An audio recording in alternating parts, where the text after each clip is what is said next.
दो चर के रैखिक समीकरण को हल करने की आलेखी विधि बता दिया है। दोस्तों इस वीडियो में आपको दो चर के रैखिक समीकरण को हल करने की बाकी दो विधियां प्रतिस्थापन विधि और विलोपन विधि को बताने वाली हूँ। दोस्तों इन दोनों विधियों को बड़े ध्यान से समझिए क्योंकि ये बहुत इंपॉर्टेंट टॉपिक है और इस टॉपिक से आपके बोर्ड एग्जाम में 6 नंबर के क्वेश्चन आते ही हैं। ठीक है, तो इन दोनों विधियों को समझने के लिए इस वीडियो के लास्ट तक बने रहिए और वीडियो देखने के बाद मेरे चैनल को लाइक और सब्सक्राइब जरूर कीजिए।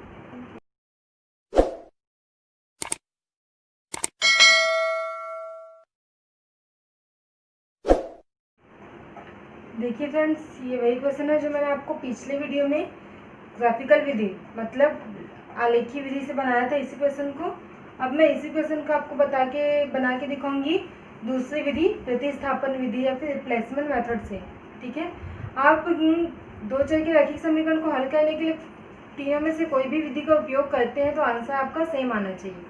चलिए हम आज देखते हैं रिप्लेसमेंट विधि या फिर प्रतिस्थापन विधि को। इसमें फ्रेंड्स ये हमारे पास दो समीकरण हैं, समीकरण 1 और समीकरण नंबर 2। ठीक है, इसमें एक्चुअल में क्या होता है, प्रतिस्थापन जैसे कि नाम से ही स्पष्ट है, हमको एक जगह से मान निकाल करके उस मान को दूसरे समीकरण में प्रतिस्थापित करना पड़ेगा। ठीक है, इस विधि को बोला जाता है प्रतिस्थापन विधि। इसमें हमको क्या करना है, समीकरण 1 से वैल्यू निकालना है। आप किसी भी चर राशि का x या फिर y किसी का भी वैल्यू समीकरण 1 से निकाल करके उस वैल्यू को समीकरण 2 में पुट करना है। ठीक है, चलिए स्टार्ट करते हैं। इससे मैं समीकरण 1 से लेती हूँ। समीकरण 1 को मैंने ले लिया, क्या लिया है, समीकरण 1 4x minus 5y is equal to 20। यहाँ से मैं वैल्यू निकाल लेती हूँ, मालूम है वैल्यू निकाल लेती हूँ y का, बाकी को पक्षांतर करना होगा मुझे। तो यहाँ पे 5y, सबसे पहले मैं इस 4x को पक्षांतर कर दूंगी इक्वल टू 20। ये इधर जाके क्या हो जाएगा, 4x के सामने प्लस का चिन्ह है तो उधर जाके माइनस 4x। ओके, देन 5 के साथ 5 क्या है, गुणा हो रहा है, 5, ये है 5 के साथ ये y क्या हो रहा है, गुणा हो रहा है। तो 5 को पक्षांतर करूँगी तो वो कहाँ चले जाएगा, भाग में, डिवाइडेशन में। ठीक है, y is equal to 20 minus 4x upon minus 5। ठीक, मैंने समीकरण 1 का उपयोग करके एक चर राशि y का मान निकाल लिया है। अब y के इस मान को मैं समीकरण नंबर 2 में पुट करती हूँ।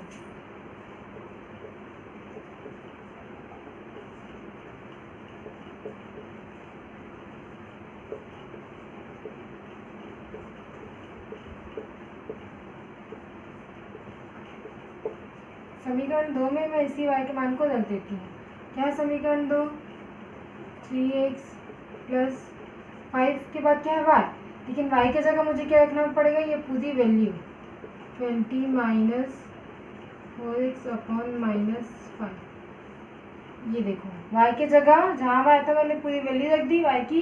ठीक है, इज इक्वल टू यहाँ गया आपका 15। अब ये जो समीकरण में सिर्फ एक ही चर राशि हो गया x, अब इसको हल करके हम x का मान ज्ञात कर लेते हैं। ठीक है, 3x प्लस ये आपका 5, ये पूरे इसके साथ गुणा में है, मतलब 20 ऋण 4x बटे ऋण 5। ये देखो ये पूरा संख्या इसके साथ गुणा में है, बराबर इधर है आपका 15। गुणा में है तो इसको हम क्या कम कर सकते हैं, गुणा में है तो ये 5 और ये 5 कैंसिल हो जाएगा, माइनस आ जाएगा यहाँ पे। ठीक है, नीचे माइनस आएगा, मतलब इस माइनस को मैं यहाँ लगा दूँगी, जैसे कि 3x, यहाँ क्या बच गया प्लस और ये माइनस आपस में गुणा के क्या आ जाएगा, माइनस। बचा क्या है, 20 minus 4x is equal to 15।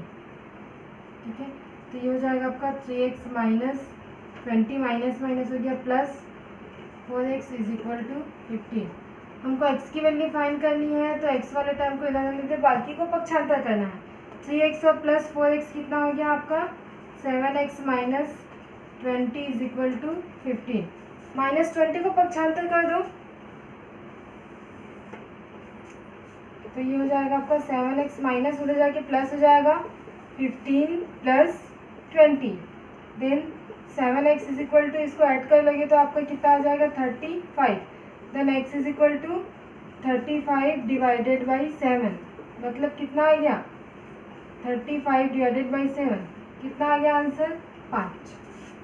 ठीक है, हमने इसके द्वारा x की वैल्यू निकाली। अब हमको किसकी वैल्यू फाइंड करनी है? y की वैल्यू, क्योंकि हमको दोनों चौरासी का मान ज्ञात करना है ना। x का मान आ गया 5, अब y का मान हमको निकालना है। तो आप x के इस मान को या तो समीकरण 1 में रख दो या समीकरण 2, आपकी मर्जी, रख करके y का मान निकाल लो। तो मैं रखती हूँ x के मान को समीकरण 1 में रख देती हूँ।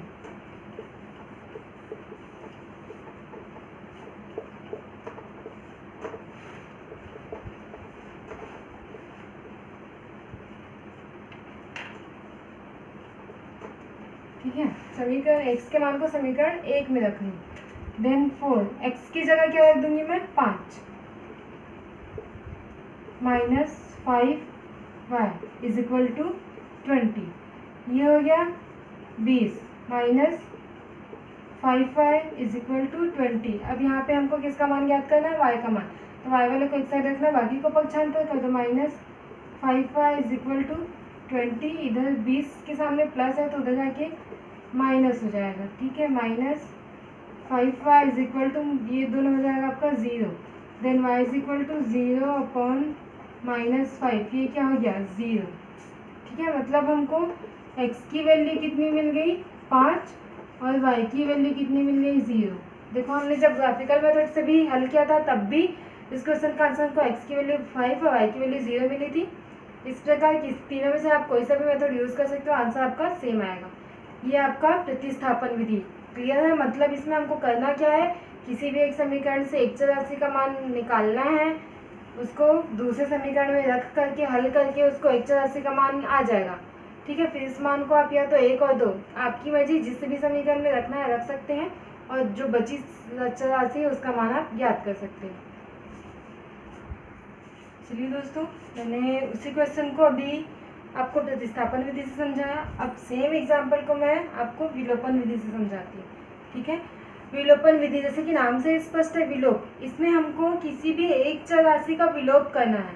ठीक है, आप चाहे x को करो या फिर y को करो, किसी भी एक चर राशि को विलोप करना है। और कैसे करना है?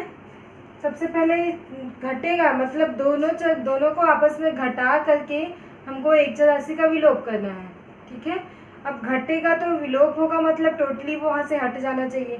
हटेगा कब? जब वो टोटल घटे और उसकी जगह आ जाए 0। ठीक है, 0 लाने के लिए हमको क्या करना पड़ेगा? 0 कब आएगा? जब दोनों संख्या, मतलब दोनों के कोफिशिएंट समान होंगे। ठीक है, मान लो जैसे कि मैं यहाँ पे जो 2 समीकरण दिया है, समीकरण नंबर 1 और समीकरण नंबर 2, मैं चाहती हूँ कि इन दोनों समीकरण में से मैं x का विलोप कर दूँ, x को हटा दूँ। ठीक है, दोनों समीकरण में से मैं x का विलोप कर दूँ।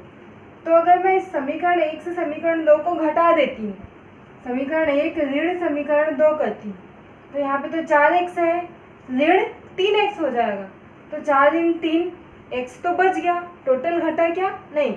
तो मैं क्या करूँगी? मैं सोचूंगी कि ये 2x में इसका कोफिशिएंट 4, इसका कोफिशिएंट क्या है? 3। ठीक है, x का गुणक वहाँ पे गुणांक क्या है? 4, यहाँ पे 3 है।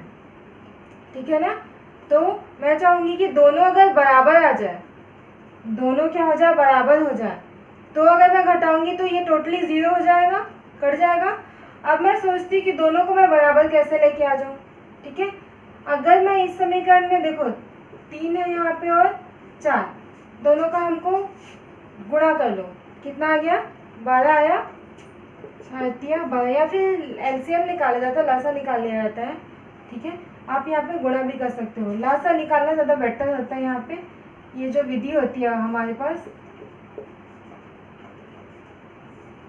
अब 2 से देते हैं।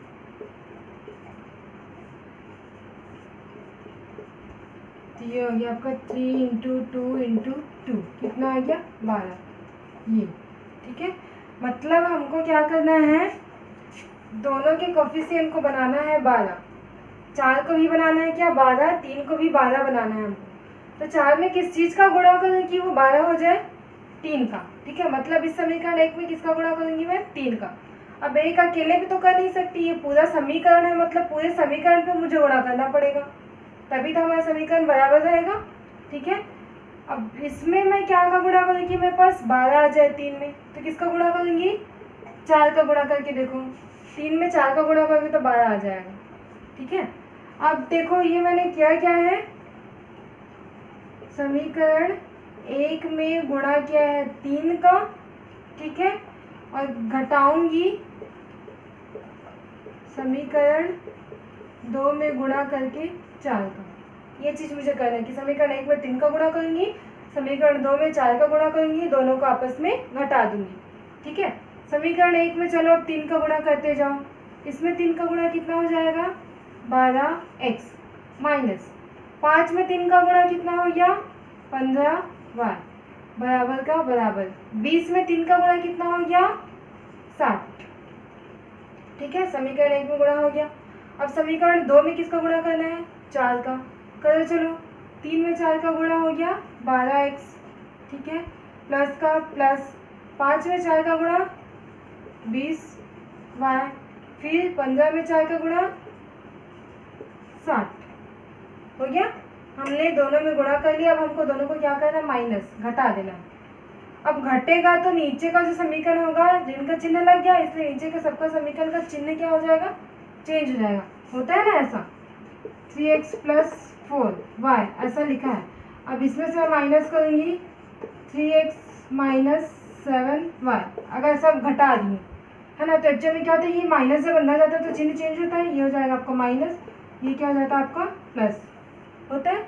उसी केस के हिसाब से हमको ये नीचे का चिन्ह चेंज करना पड़ेगा।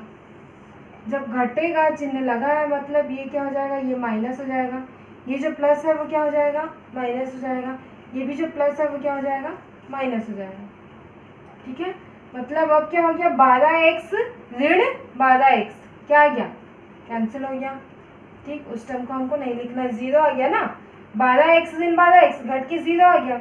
अब क्या है यहाँ पे ऋण 15y और ये क्या है ऋण 20y, दोनों ऋण और ऋण है, दोनों का चिन्ह क्या है समान है, तो दोनों आपस में क्या हो जाएगा जुड़ जाएगा। चिन्ह किसका लगेगा बड़ी संख्या का, 20y का चिन्ह क्या है ऋण, कितना आ गया ये 35y, ठीक है। 60 ऋण 60 कितना आ गया 0 हो गया। देन अब हमको y की वैल्यू फाइंड करनी है, तो y के साथ गुणा में क्या है ऋण 35 गुणा में, तो भेज दो उधर भाग में चले जाएगा 0 / ऋण 35, कितना आ गया आंसर 0, y की वैल्यू आ गई 0, ठीक है। अब हमको किसकी वैल्यू फाइंड करनी है x की वैल्यू। अब यहाँ पे फिर से वही प्रोसीजर, आप इस y के मान को समीकरण 1 या समीकरण 2 किसी में भी एक में रख करके आप x का मान निकाल लो। तो y = 0 को मैं कहाँ पुट कर रही हूँ समीकरण 1 में रखने पर, ठीक है। y का मान समीकरण 1 में रख रही हूँ तो 4x - 5y की जगह क्या आ जाएगा 0 = 20, तो ये हो जाएगा 4x, ये हो गया हमारा पूरा टर्म 0 = 20। देन x = क्या हो गया ये आ गया आपका 5, 4 इधर आके बटे में आ गया तो आ गया आपका 5, मतलब हमको x का मान कितना मिल गया 5 और y की वैल्यू कितनी मिल गई 0, सेम आंसर, ठीक है। इस प्रकार आप देख सकते हैं कि एक क्वेश्चन को आप तीनों विधि से मैंने हल करके बताया है।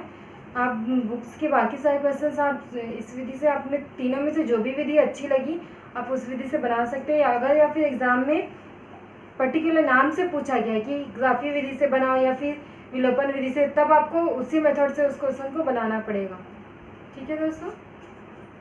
ठीक है दोस्तों, जैसा कि आपने देखा आज के इस वीडियो में हमने बाकी दो विधियाँ, एक दो चर के रैखिक समीकरण को हल करने की जो दो विधियाँ हैं विलोपन विधि और प्रतिस्थापन विधि, वो मैंने बता दी है यहाँ पे। दोस्तों ये बहुत इंपॉर्टेंट टॉपिक है, इस टॉपिक से रिलेटेड जितने भी क्वेश्चंस आपके बुक में हैं आप प्लीज़ उन क्वेश्चंस को कीजिए, ठीक है। और अगर उसमें कोई डाउट है तो आप मेरे कमेंट बॉक्स में कमेंट करके मुझसे पूछ सकते हैं और मेरे वीडियो को लाइक और सब्सक्राइब जरूर कीजिए दोस्तों। धन्यवाद।